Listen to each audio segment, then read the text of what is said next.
चॅनलमध्ये तुमचं खूप खूप खूप मनापासून स्वागत। तुम्ही कधी ब्रेडवरती दही टाकून हा पदार्थ केलाय का? अहो, नाश्त्याचाच हा प्रकार आहे। कमी साहित्यामध्ये आणि कमी वेळेमध्ये भन्नाट अशी ही रेसिपी तयार होते। रोज आपण पोहे, उपमा खाऊन कंटाळा येतो, तर अशा वेळेला हा ब्रेडपासून एकदा तरी नाश्ता नक्की ट्राय करून बघा। कोणतंही पीठ किंवा बटाटा न वापरता अगदी 3 ते 4 स्लाइस ब्रेडचे घेतलेले आहेत, त्यापासून आपल्याला 3 ते 4 जणांना हा नाश्ता पुरतो। चला मग जास्तीचा वेळ न दवडता आपण आजच्या रेसिपीला सुरुवात करूया। हा नाश्ता करण्यासाठी आपल्याला लागणार आहेत पोहे। तर इथे मी 1 वाटी पोहे आपल्याला स्वच्छ पाण्याने हे धुवून घ्यायचे आहेत। पोहे आपल्याला धुवून झाल्यानंतर पाणी यातील पूर्णपणे काढून टाकायचं आहे, त्याचा एकदम लगदा करायचा नाही। पाण्यामध्ये घातल्यावरती पोहे पटकन नरम होतात, पाणी शोषून घेतलं जातं, त्यामुळे आपल्याला हे पोहे जे आहेत ना पूर्णपणे पाणी नितळून घ्यायचं आहे। पोह्यातील पाणी काढून झाल्यानंतर 2 मिनिटं याला साईडला ठेवूया। त्यानंतर इथे मी ब्रेड घेतलेले आहेत। इथे मी 3च ब्रेडचे स्लाइस घेतलेले आहेत। तुम्हाला जर जास्त क्वांटिटीमध्ये जर हा नाश्ता बनवायचा असेल तर तुम्ही ब्रेडची स्लाइस जास्त वापरले तरी चालतील। आता यामध्ये आपल्याला घालायचं आहे दही। इथे मी अर्धी वाटी दही छान फेटून घेतलेलं आहे। छान क्रीमी टेक्स्चरमध्ये आपल्याला दही हे फेटून घ्यायचं आहे। दही घातल्यानंतर ब्रेड छान नरम होतो आणि तो हाताने अशा पद्धतीने हे आपल्याला कुस्करून घ्यायचं आहे। छान असं बारीक करून घ्यायचं बघा। छान मिक्स करून झाल्यावरती आता आपल्याला यामध्ये पोहे घालायचे आहेत। तर पोह्यातलं पाणी आपलं सगळं इथे काढून घेतलेलं आहे आणि पोहे छान नरम झालेले आहेत। आता ब्रेड आणि पोहे छान मिक्स करून घ्यायचं आहे। आता यामध्ये आपल्याला एक सिक्रेट पदार्थ घालायचा आहे, त्यामुळे चव मात्र खूप छान येते।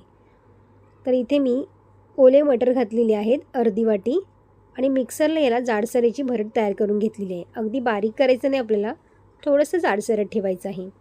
आणि त्यानंतर इथे मी 1 इंच आलं घातलेलं आहे, 1 चमचा याच्यामध्ये चिली फ्लेक्स घातलेले आहेत, कढीपत्त्याची पानं आपल्याला इथे बारीक कट करून घालायची आहेत, त्यामुळे नाश्त्याला चव खूप छान येते। चवीनुसार यामध्ये मीठ घालायचं आहे आणि सगळं साहित्य आपल्याला हे मिक्स करून घ्यायचं आहे। छान गोळाचं तयार करून घ्यायचं आहे। जसं आपण पीठ मळतो ना त्या पद्धतीने हे आपल्याला मळून घ्यायचं आहे।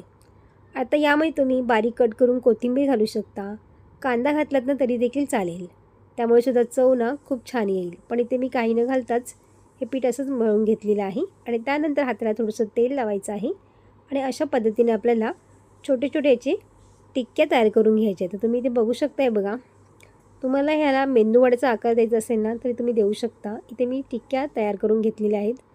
तर अशाच पद्धतीने आपल्याला या सगळ्या टिक्क्या इथे करून घ्यायच्या आहेत। आणि हा नाश्ता इतका फटाफट होतो ना की अगदी 5 ते 7 मिनिटात आपला हा नाश्ता तयार होतो। आणि तुम्ही इथे बघू शकता बघा, या पिठाला कुठेही क्रॅक जात नाही आहेत, अगदी हे मस्त गोलाकार टिक्क्या आपल्या इथे तयार होत आहेत। तर सगळं संपूर्ण इथे मी करून घेतलेले आहे आणि एका चाळणीवरती इथे मी ह्या टिक्क्या आता वाफवून घेणार आहे।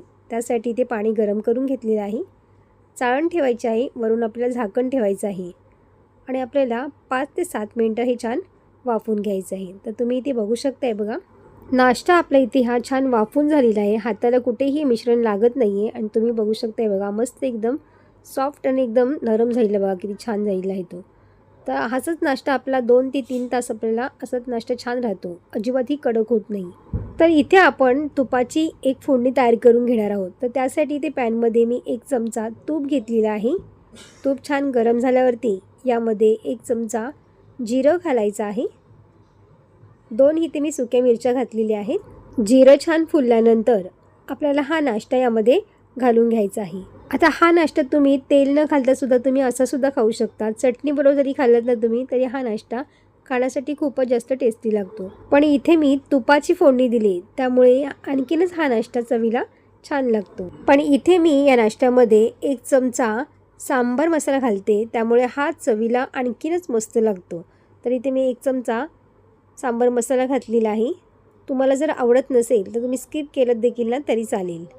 आता 2 मिनिटं ह्याला परतून पुन्हा घेऊया आणि नंतर आपल्याला लगेच गॅस बंद करायचा आहे आणि मस्त गरमागरम नाश्ता खाण्यासाठी तयार झालेला आहे। तर तुम्ही या नाश्त्याला चटणीबरोबर सॉसबरोबर खाऊ शकता, खूप मस्त लागतो। सकाळच्या नाश्त्यामध्ये किंवा लहान मुलांच्या टिफिनला सुद्धा तुम्ही हा नाश्ता देऊ शकता। तुम्ही जर पोहे उपमा खाऊन जर कंटाळला असाल तर एक वेळेस हा ब्रेडचा नाश्ता नक्की करून बघा, तुम्हाला देखील आवडेल। आणि ही रेसिपी तुम्हाला कशी वाटली मला कमेंट्स करून नक्की सांगा।